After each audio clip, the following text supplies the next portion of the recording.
Hi, everyone, and welcome to today's Pretty Fabulous podcast. We have the amazing Brenda Cadman with us. Hey, Brenda.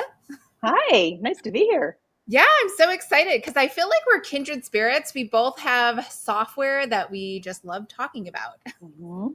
That's very true. Yes. But tell us a little bit more about you and your background.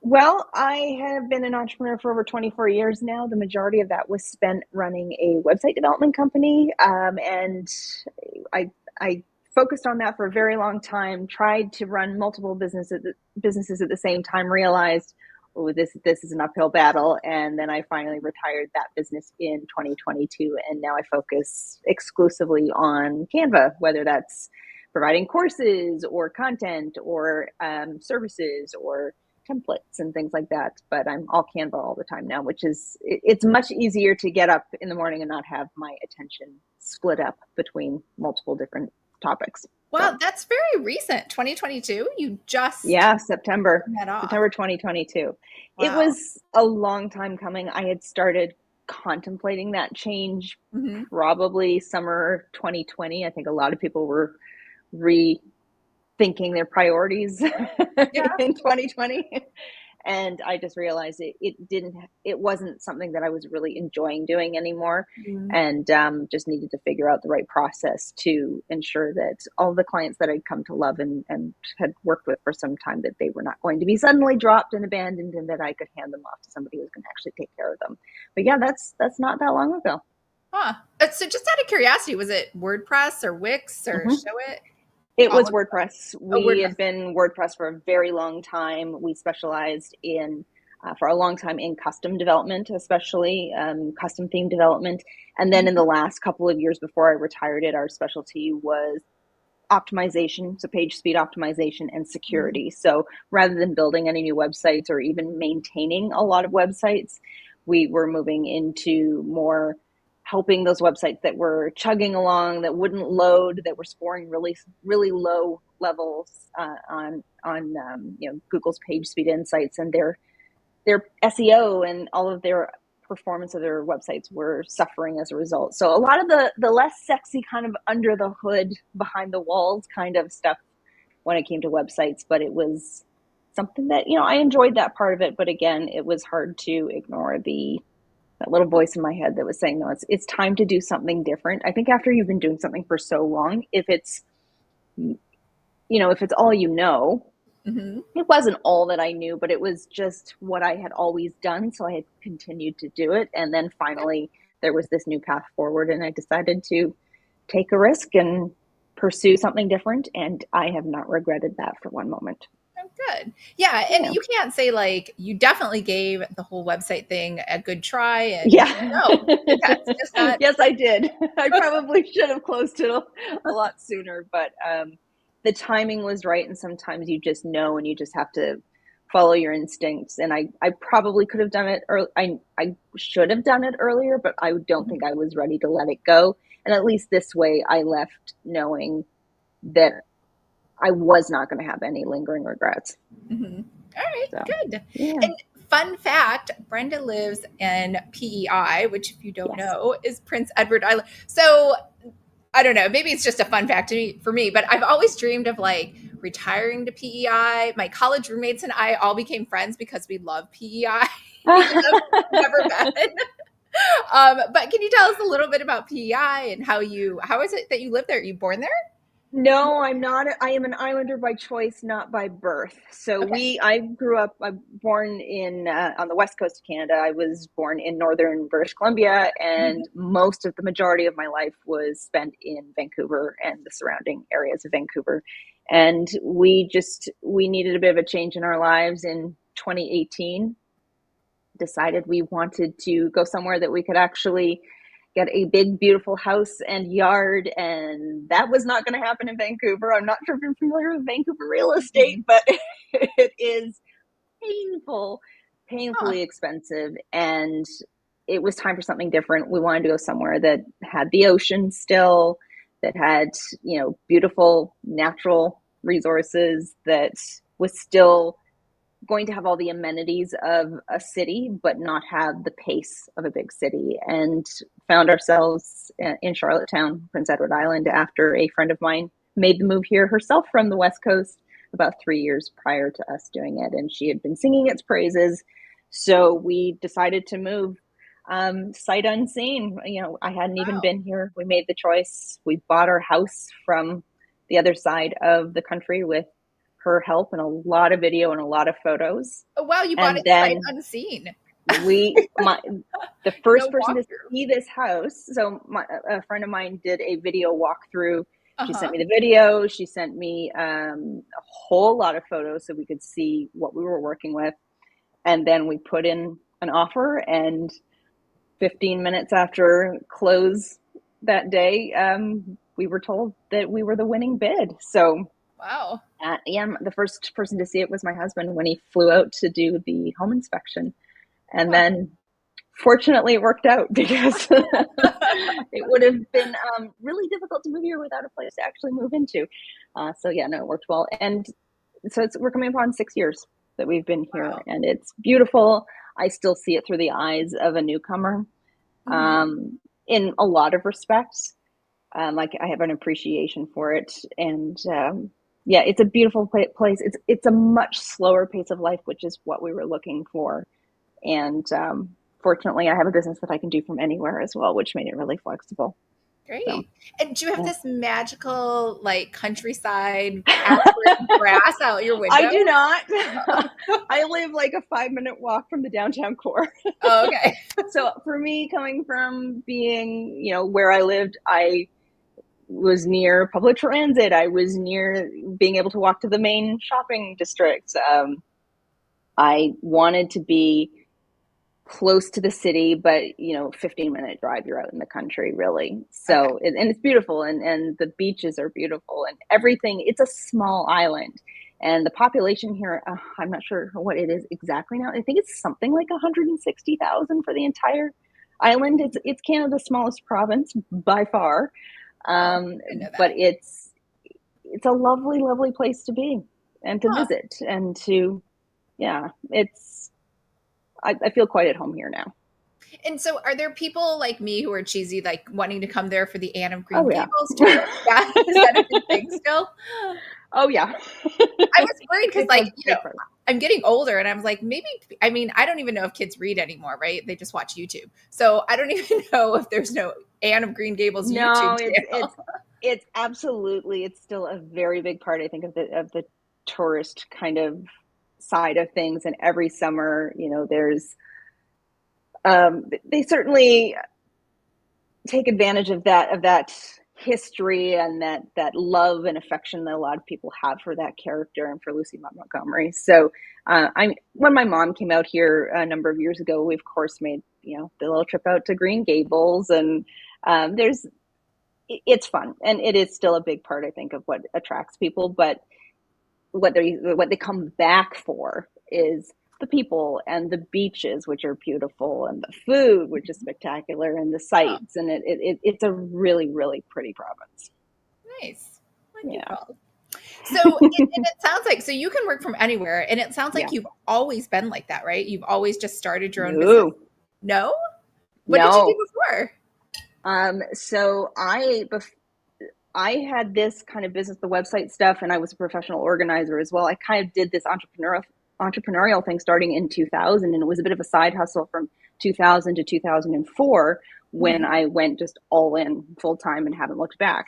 But from 95 to 2004, I had a lot of administrative roles. I worked for Simon Fraser University for a long time in their Oh, continuing education department, and then their English language culture program. And then I worked for a tech startup. And my entrepreneurship came from more necessity than anything, because I hurt my hand. I'd hurt my hand when I was in high school, and then that injury resurfaced while I was working for the university, and it never quite went away. And eventually I got to the point where I couldn't do the administrative work that I was being paid for. So I wow. decided to take a little bit of a sabbatical, I guess, and figure out, what am I going to do instead? Heal up for some months, figure out, is there something else I can do if I can't be writing and typing all day long. And that kind of started the process of, a lot of self-reflection. Huh. And then started trying these different things and getting braver and bolder and failing a lot, wasting a lot of money. You got to remember, these are the days before social media was even a thing. So there were no Facebook groups, there were no communities. There was a lot of, can I find some like-minded, similar aged people to do this with? I was a young entrepreneur. I was 22, almost 22 when I started that side hustle business. And I didn't have anybody really to connect with and figure out how to do this with. So it's been a long road. No, I am not a born entrepreneur. I think it was down there deeply, but it needed a lot of excavating to find. And did you have any crazy ideas that failed? Like, I tried to be a dating coach, total fail. So I don't know if you had any like crazy endeavors where one day you woke up and you're like, that sounds like a great idea. No, I'm also I am my father's daughter. I'm very logical and scientific and at risk adverse in a lot of ways. Although anybody who has seen the chances I've taken as far as building a business might disagree with that. What I've done kind of since the beginning has been variations on a theme. The very first business was creating websites and supporting websites. So I've done that since the beginning, before WordPress was a thing. And then I did the professional organizing bit, and then just, you meet people. I found myself in a partnership at a graphic design and online marketing company. And we did that together for like 8 years. Yeah, almost 8 years. And then in 2013, I decided, I just want to go focus on the website stuff. She was doing social media and design and other things. It was time to just go again, choose a different path. And then stayed in the website thing until I closed it in 2022. So yeah, nothing weird and wacky, and they all had degrees of success, but it was more kind of stepping stones towards where I ultimately wanted to go, which I feel like I've finally gotten to now. Yeah, that's a good point. So are you a one-woman show, or do you have a team, or outsource anything? I am. It's funny, I was having a conversation this morning with something about, do I meet the definition of a solopreneur? I am. I technically am a one-woman show in terms of running the business. I do have a virtual assistant that helps me to some degree. And I have a copywriter that I hire fairly often to help with content. And then I have a marketing consultant that I'm working with. But beyond that, it's just me. And I like it that way because I've done the downtown office space with full-time employees and payroll and, lease payments. And I've had that overhead. I've had that responsibility. Mm-hmm. It did not fit me well. There were a lot of people making money, a lot more money than me. So I like the simplicity. I like not even, and even when I was running the website development company, I did have a lead developer, and I had a graphic designer, and they were on a contract basis, but they were really integral to being able to put out the service and the product that we were putting out there. So if somebody's away on holidays, if somebody is sick, it either everything's on pause or you have to find somebody else to step in. I ran a website development company, but I'm not a website developer. My background is in administration and organization and bringing the right people in. I'm more the traffic controller. And I did not like the vulnerability that comes with being completely reliant on somebody else to be able to deliver on the product or service that you are known for. And it was a very precarious position to be in. And there was always a sense of waiting for the other shoe to drop. Like, what happens if suddenly she gets sick out of the blue and we're in the middle of a project?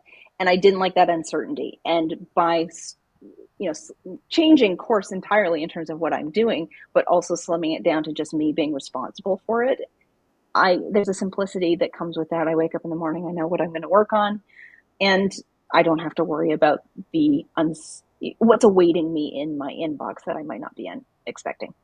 So you didn't do any of the JavaScript, CSS, the programming behind the scene. Oh, nope. And you didn't do the design either of the sites. No. Oh, Project management, client okay. management, figuring out, translating between what a client said they wanted and what Hmm. they actually wanted. And, making sure we had the right people on and managing the whole process. My expertise really is in organization, whether that's organizing, people or information or filing systems, which is a lot of what I do inside of Canva. Um, so I focused on that skill set and just brought the right people on team when they needed to be there. Oh, And then was the point okay. of contact for the client. So, the marketing and the client service side, but I Right. was not the one building it, which was great because you could, divide and conquer as far as getting things done in the business. But it also meant that if I did wake up one morning and there was a message in my email saying that, so and so was suddenly in the hospital due to XYZ reason, I can't step in and finish things off. We Mm. go into a holding pattern, and then I have to continue to make the client feel like they're being taken care of and that everything is just fine. And I am sweating the whole time. And that's not enjoyable to go through. I have been in positions so many times I don't ever care to be in again. It's a much more relaxing place to be on the other side of that. This makes so much more sense now because when you chose Canva and I knew you were doing websites, I was like, why didn't you just become a WordPress expert or a Webflow Right. expert and teach that? And now it's all coming. Yeah. Yeah. Yeah. No, I have a technical appreciation and understanding. Just because I've been in this space since the internet was in its infancy. Mhm. Um, I have a real understanding of tech systems, and that was something else I was doing, was helping people figure out what piece, what should the different pieces be, what makes sense for you, what are your actual needs, wants, both now and in the future. So I have an appreciation for different platforms, but I stumbled into Canva again out of necessity because I had been relying on when we closed the online marketing agency Mhm. and we let the full-time staff go and all that. Um, One of the gals decided to continue freelancing. So she ended up doing my graphic design for me. And then she decided she was going to go back and find another full-time job, which meant, okay, who's going to create my Instagram Right. graphics and my Facebook graphics? Because Canva was just really focused on social media at that point. And I have no memory whatsoever of how I came across Canva initially, but I guess I'd heard its name and I Mhm. started playing with that. And that was supposed to be a stopgap solution until I found another graphic designer. Wow. So, Huh. It a was few years temporary, later, it's changed. not meant to really be something you wanted to Yeah. do. So, I get it. Okay, awesome. And so, did you? I was talking about this the other day with you, like PicMonkey, because at the time I loved PicMonkey. right. Like I thought it was the greatest thing ever, and I was like, this Canva thing sucks, and that is no longer the case. Like, did you look at that or anything else? I remember PicMonkey. I never really used it. I remember a period of time thinking maybe I should get familiar with this one as well and see which one I like better. And I just never got around to it. So it sounds like I made the right choice, You though. totally made the right choice. Yeah, yeah, that's so hard, right? When new software comes up, you're like, who's gonna win? Like who's gonna Oh, be it's so hard to know. I mean, I wish I could go back and say, go all in on it now. right? Embrace the Canva right from the beginning and start teaching people what you're learning how to do. I never thought about actually teaching what I was using it for. It was just this tool that I was using. It was never a focal point. Um, but there are other things, yeah, I was convinced was, I'm glad I didn't follow because I remember, do you remember Mobi, the Mobi extension? That was going to be the thing for mobile websites because everybody's going to have like a separate mobile website. And the That blank sounds look on your vaguely face familiar. indicates that no, you don't. And I remember somebody saying, "Oh, you got to buy all the domains, the .mobis, because this is the next big thing." And I'm like, I don't know. I think I was just too cheap to do anything about it. I think he lost his shirt doing that. Oh my god, that was such a good. I do remember the .vip or I the don't remember. .me, like all of those Well, silly. there's a lot of those that still exist, but I Yeah, think there was a period of time where we didn't understand, you know, that there was going to be this thing called, mobile responsiveness, yeah, where the same website was going to adjust based on the device that was being used to view the website. There was a period of time we thought there was going to be two different websites entirely. And there was a time when people actually, that is what they were doing. But yeah, no, I fortunately, I did not follow some of the other software tech opportunities that were presented to me. And this one ended up being a good gut instinct. Good. And so as you got more into Canva, did you look at all at Adobe or Affinity? It's so funny now that Affinity's been acquired. I've never used Affinity. I have not had a need to because I'm not a designer. Mm-hmm. And Adobe was the first when I was getting into website development at the very, not development, but designing at the beginning. Adobe is what I did use, but it's a much more comprehensive and complicated program. And it's great for the designers that need those features and functionality that come with it. The capabilities that it has, there's a lot that it can do that Canva simply can't, but they're very different audiences for the programs.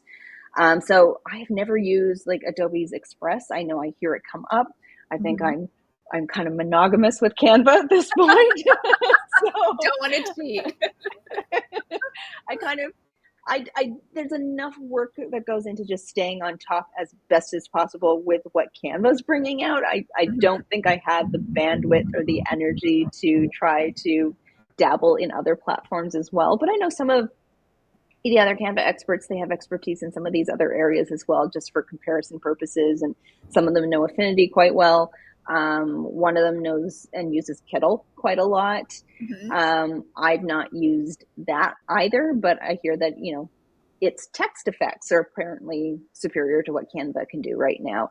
But, we'll see where Canva goes in the coming months and years. It'll be interesting to see if it kind of catches up to some of the superior features that are available in some of these other competitors.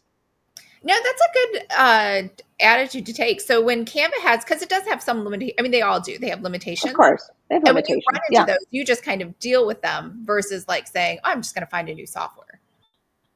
Deal with them, or for the most part, because I'm not doing a lot. I don't use it as a designer. I use it. I'm focused on it from an educator's point of view in terms of what features do make sense to you, how to.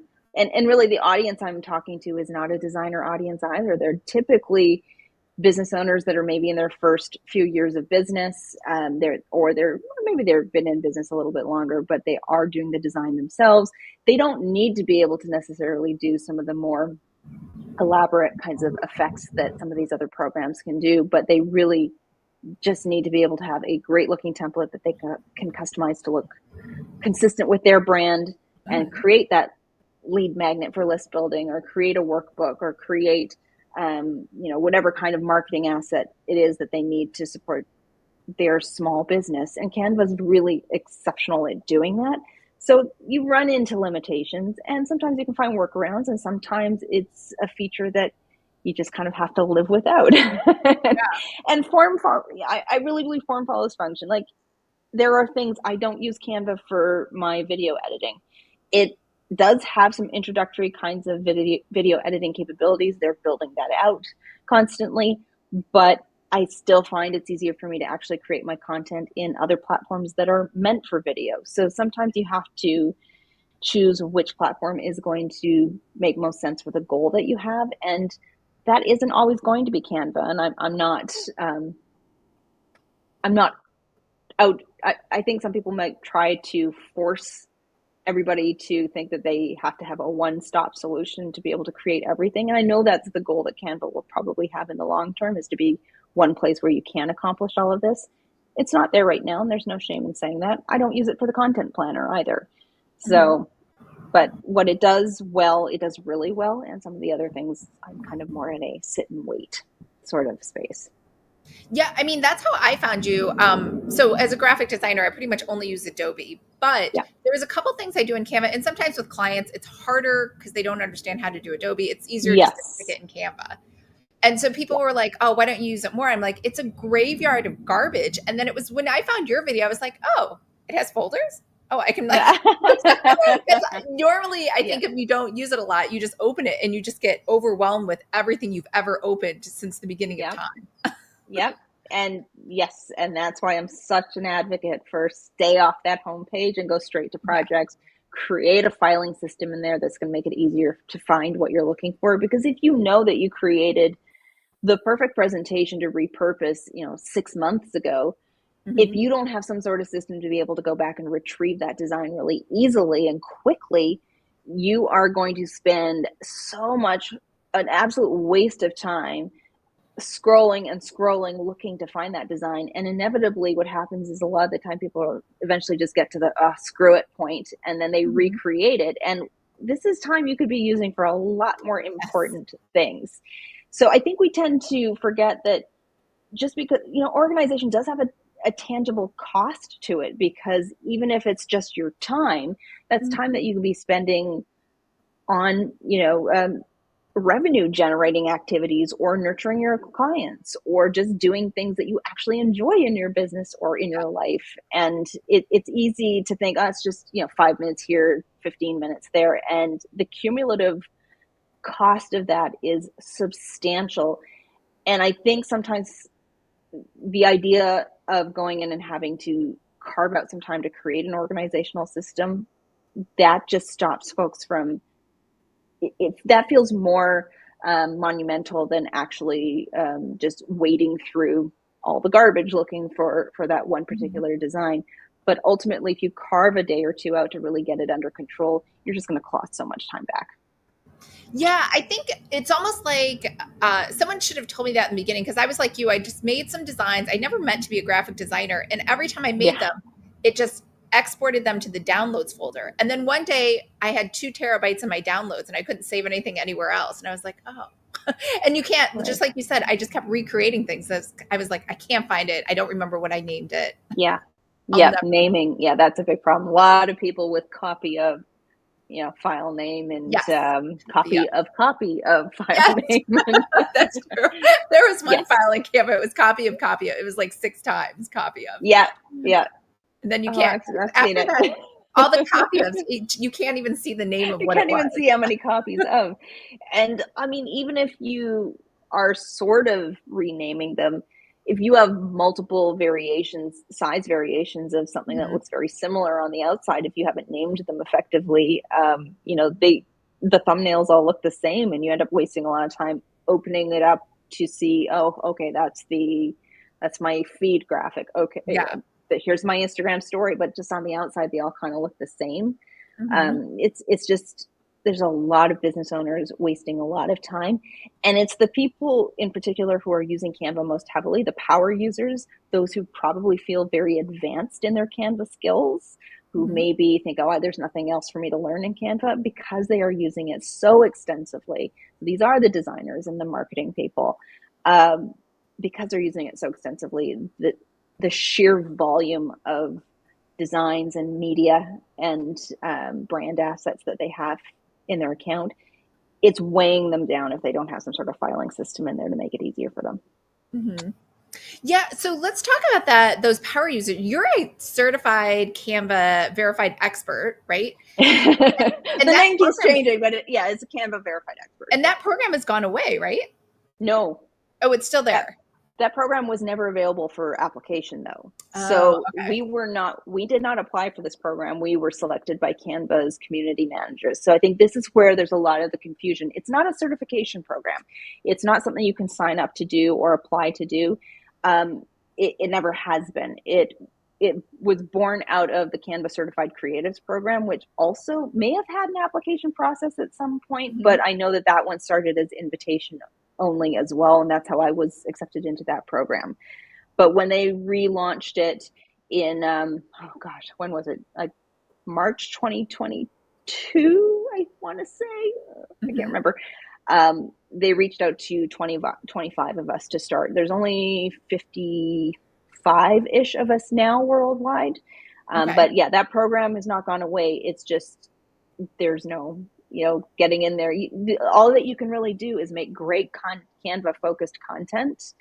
And, chances are if you're doing that on a consistent, visible basis, that you will catch the eye of somebody at Canva, and they might, recommend you for the program. And so in that program, are they giving you better tools or more insight into like upcoming features or anything helpful? Yes. Oh, they are. Okay. Like on a regular basis or meetings or Yes. Yeah, there, we have regular meetings. We do get to do beta testing.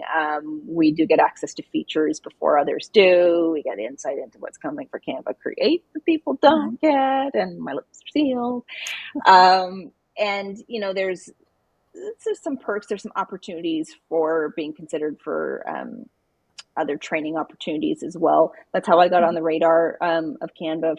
I'm also a contract design education facilitator for Canva, so I do actual training workshops and things with Canva's global partnerships team as well. So there's opportunities that come out of it, certainly, and you do get access to test some features and know what's coming down the pipeline before the standard user does, which is very helpful if you're creating content around that so that you can have an Right. understanding of where things are going. Yeah. Yeah. Okay, great. And so how did people, and because I know you're not doing design, they used to also have it where regular people would create Canva templates that you see Yes. inside there. The Canva And creator program. Yeah. yeah. And is that gone away too? Not to my knowledge. I don't know if they are open for applications right now. I'm not a creator, so I'm not kind of involved in that as far as understanding what the process looks like right now. Mhm. Um, but I know if it's not open for application now, it probably will be again at some point.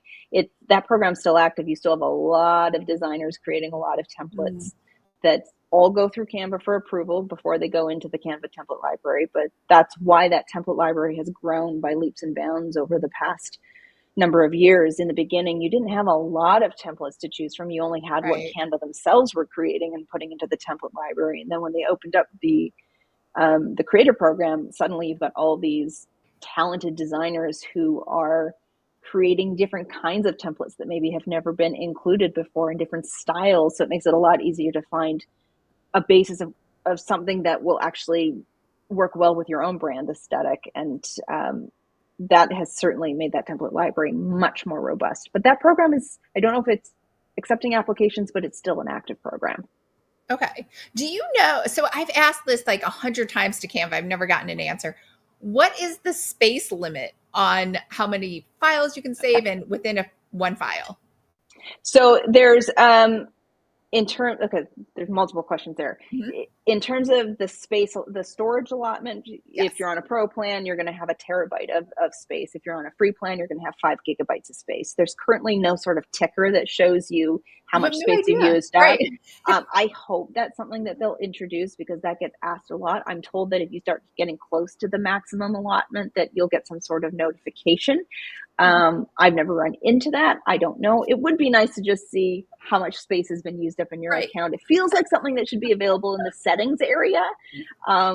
But as of now, that doesn't exist. But then you have other kinds of limitations. So they just recently, before it used to be a 350 page limit on the designs, that just Mhm. went up. It's 100% rolled out now that there's a 500 page limit, which makes it a lot easier for folks who are creating large documents that they maybe were having to combine through some other PDF tool. So now you can have 500 pages. But there are limitations in terms of the numbers of elements that you can have in a given design. I don't recall what those maximum allotments are right now. If you start getting errors when you're trying to work in a design, that's probably what's going on. There's some sort of Yeah, because limitation there. I have a lot of digital planners and they have a lot of, I A guess, lot of elements or elements. design. I don't Yeah. know what's happening, but I'll get to Yeah. like April and then all of a sudden it'll stop working. And I'll be like, oh, Yes. I wish someone had told me because now I've wasted all this time designing up to April. Yeah. And I've seen the Yeah. workarounds where like you can put a bunch of files together and I'm like, well, that's silly. So I just abandon it. Yeah, I think there's been an increase. I'd have to go back and look at the latest feature updates. I'm pretty sure there's been an increase in the number of elements that you can have. But I mean, if you're creating some sort of digital product that does have a lot of different components in it, Mhm. yeah, you're much more likely to run into the limitations that are hard to see. So Yeah. I mean, if I'm getting stopped at April, it would have to at least triple the space, I yes, it think. would have to be a significant increase. Yeah. So unfortunately, probably a limitation you're going to keep headbutting into for a while. So All right then. it is Okay. what it is. Any other secret things coming? You can't talk about. I know I you can't can't talk about tell Canva you. Create. I'm under When, NDA. I will when not be saying a thing. when is Canva Create? I don't even know. That's next month. It's May 23rd in May 20th. Los Okay. Angeles. So it's the first time they've done it outside of Sydney. Oh, are you going to come to Los Angeles? Mm-hmm. I Oh, am you are. flying down. Oh, Yes. wow. Yeah. Very exciting. Yeah. Yeah. I'm looking forward to it. It's the first time I've been on a plane since 2019. So Oh, yeah. I'm really looking forward to it. That's funny. All right. So let's talk about you and what part of your business you're planning to grow around Canva for this coming year. It's really more of the same. I want to get into, I do consistently create content every week. I would like to do that more often. I'm trying to return to my days of regular blogging. I'd like to get back into doing that because that is a much better fit for me, I think, than Instagram or certainly TikTok, which I can't do. And so, blogging, and I'm in the process of hiring a Pinterest manager so that I can amplify all the content that I'm creating. But it's mainly going to be just creating more content. I want to build and nurture my affiliate team. And certainly after Canva Create, I'm probably going to have to revamp every lesson in every course that I have. So I think I will be spending a lot of time revamping my courses. And then once I kind of get that going at Aurora, I'll probably turn back to some of the services that I have. So. Okay. All right. Yeah. Awesome. And then, so yeah, I was just saying, it was kind of like your design. I just finally, it's so draining for me to do social media. So I finally made the decision to quit Instagram and Facebook and TikTok. It's all exhausting. Are you still going to be on social media or just passive? Yes, I'm going to be particular about how I use it. I'm taking the pressure off myself in terms of kind of the amount of content that you kind of feel like you have to create sometimes. I'm still dabbling with the idea of just creating kind of a static grid on Instagram and then maybe doing stories once in a while. I'm just not somebody who has ever gotten into Reels. I have to accept that about myself. But I did revive my Facebook group yesterday. I had closed it in August and it was at 10,000 people when I closed it. And then decided, I just needed a little bit of a break to kind of regroup and figure out, does this make sense to do again? I didn't think I was going to reopen it at all, but there was a lot of requests and I just figured I need to put some new boundaries in terms of how I use it. So I'll still be active in Facebook groups and possibly a little bit on Instagram. I'm going to hand off Pinterest to a Pinterest manager and I participate in all of this stuff. I just don't want to feel like I have to create content on it on a regular basis. If anything, I'll probably just lean more heavily into YouTube. Okay. Awesome. Yeah. And then, so what are your overall business life plans? More babies, another dog? I don't know. Or do you have any pets? I didn't even ask. I have 2 cats and an almost 13-year-old child. So I'm 46. There will be no more babies. You never know. IVF. No. No, for me, I just want to simplify. It's been a lot of years of grinding and hustling, and I'm not about that anymore. I don't have the energy that I had in my 20s to do that. I don't have the interest that I had in my 20s to do that. I just want to stop. I need to stop overcommitting to things, and I need to stop overcomplicating things and just let it be a little bit easier than I've ever kind of let it be in the past. I think I had this really this mindset that I've had to work very hard to dispel, which is that in order to be successful, you have to work your ass off. And I think you have to put in the work, but I don't think you have to work quite as hard as I've been working for 20 plus years. So I just want to simplify things and delegate where I can and let go of the things that maybe I thought I needed to be on, like social media, that I don't necessarily have to be on, and find where I'm happiest and just focus on that. All right. Very good. Yeah. And so where can people find you then? You said you're going to be blogging, you're on Pinterest, like if they want to connect. Yeah. Website's the easiest place, just brendacadman.com. everything that I'm doing is there. There is actually a link in the menu to the everything page, which just Mhm. outlines in one place. Here's all the freebies. Here's all the offers. So Mhm. that if you have any interest in anything I'm doing, you'll find everything on there. All right. Very cool. Yeah. All right. Well, thank you so much for being on today and sharing all of your great information. Oh, well, thank you for having me. It was a pleasure for you when I got that email inviting me to do this. I don't do it very often anymore. So thank you. Awesome. All right. I will leave a link to Brenda's website below. And I hope everyone's having a great day. And we'll see you guys later. Bye. Thanks.